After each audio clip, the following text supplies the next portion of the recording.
আসসালামু আলাইকুম, welcome back to my channel নদী কুকিং অ্যান্ড ব্লগস এর পক্ষ থেকে আপনাদেরকে অনেক অনেক শুভেচ্ছা ও ভালোবাসা জানিয়ে শুরু করছি আমার আজকের নতুন এই ভিডিও।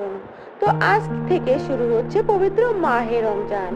তো রমজানের ইফতারিতে আপনারা খুব সহজেই যে দুইটা ইফতারি রেসিপি করতে পারেন, সেই রকমের দুইটা ইফতারি রেসিপি নিয়ে আপনাদের সামনে হাজির হয়েছি। হাতে একদম অল্প সময় যদি থাকে তাহলে অবশ্যই এই রেসিপিটি আপনারা ট্রাই করতে পারেন। তো চলুন যাই, রেসিপিটি আপনাদেরকে দেখিয়ে দিচ্ছি।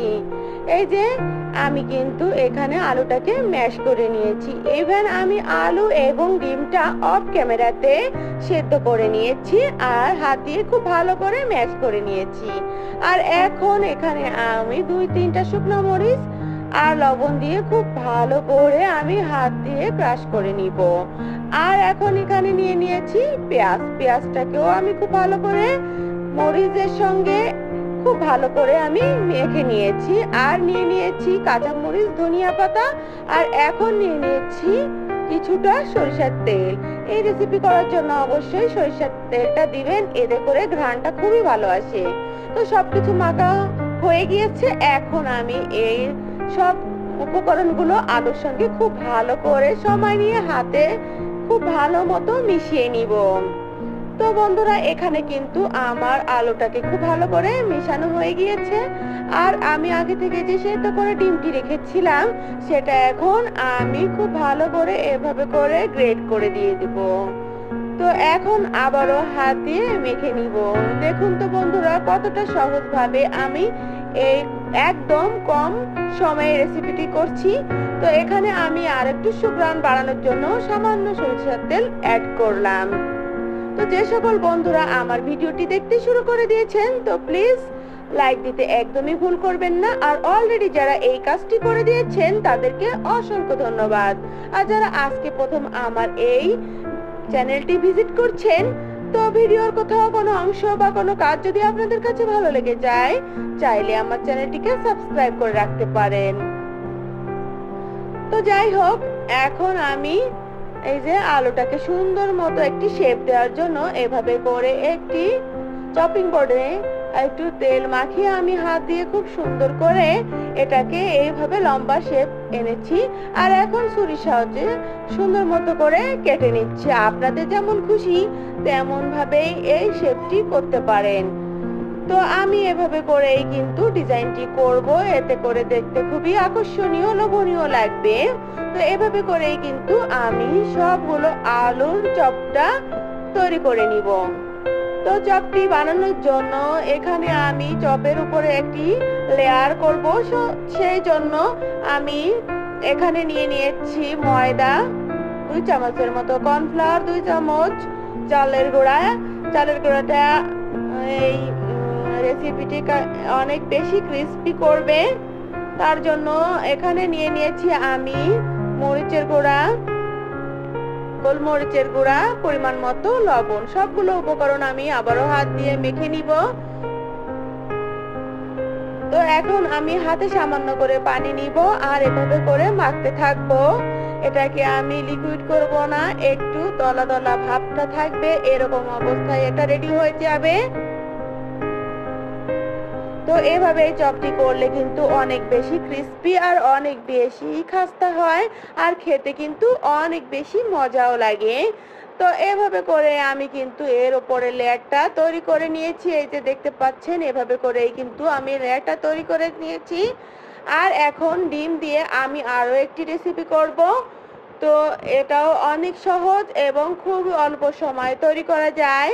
এর জন্য এখানে আমি নিয়ে নিয়েছি এখানে 4-5টির মতো পেঁয়াজ কুচি করে নিয়েছি। প্রথমে হাতে আমি এভাবে করে মেখে নিব, এতে পেঁয়াজটা খুব সুন্দর সফট হবে।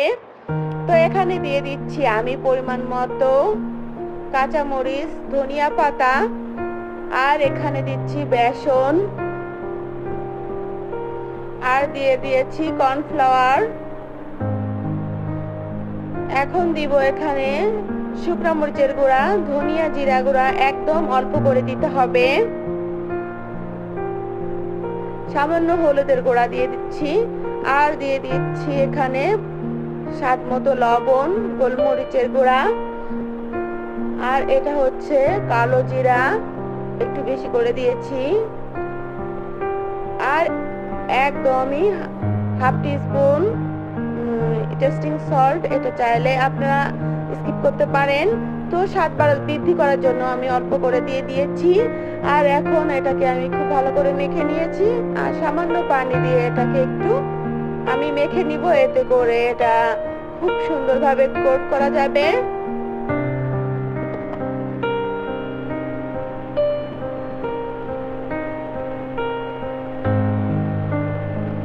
তো এভাবে করে কিন্তু আমি এই আলুর যে চপটি সেটি তৈরি করব। এটা খেতে কিন্তু অনেক বেশি মজাদার। এই যে এখন আমি এটাকে এভাবে করে একটু চ্যাপ্টা করে এর ভিতরে কেটে টুকরো করে রেখেছিলাম আমি আগে থেকে ডিমটি, সেটা এর ভিতর দিয়ে ভালো করে একটু এভাবে করে চপের শেপ দিয়ে দিচ্ছি।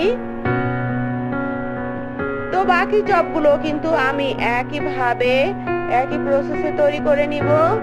একটু চ্যাপ্টা করে নিব, তারপরে এর ভিতরে ডিমটা দিয়ে দিব, দিয়ে খুব ভালো মতো করে একটু লম্বা শেপ এনে এই ডিমের চপটি তৈরি করব। তো দেখতে পাচ্ছেন কতটা সহজ। তো সবগুলো চপ কিন্তু আমি অফ ক্যামেরাতে তৈরি করে নিয়েছি। আর এই যে এখন কিন্তু ভাজাভাজির পালা। তো প্রথমে আমি ডিম আলুর যে চপটি সেটা ভেজে নিব। এর জন্য কিন্তু আমি পাতলা একটা লিকুইড ময়দা দিয়ে একটা লিকুইড করে নিয়েছি, আর এদিকে যে আগে থেকে কোডিং করেছিলাম। তো প্রথমে কিন্তু চপটি আমি পাতলা ময়দা লিকুইড ব্যাটারের ভিতরে ডুবিয়ে তারপরে এই যে একটু শক্ত করে যেটা গোটা গোটা রেখেছিলাম ময়দা কোডিং করার জন্য, সেটার ভিতরে এভাবে ঘুরিয়ে ঘুরিয়ে খুব ভালো করে চারি সাইডে লাগিয়ে দিয়ে এটাকে ভেজে নিব। তো দেখতে পাচ্ছেন কতটা সহজ আর কতটা অল্প সময়ে এই রেসিপিটি করা যায়। তো দেখুন এখানে কিন্তু আমার চপগুলো প্রায় ভাজা হয়ে গিয়েছে। এই যে দেখতে পাচ্ছেন, এটা দেখেই বোঝা যাচ্ছে কতটা ক্রিস্পি হয়েছে। আর একটি চপের সাইজও কিন্তু একটু বড় হয়েছে। একটি চপের বেশি খেতে হবে না, একটি চপ খেলে মন এবং প্রাণ দুটি ভরে যাবে।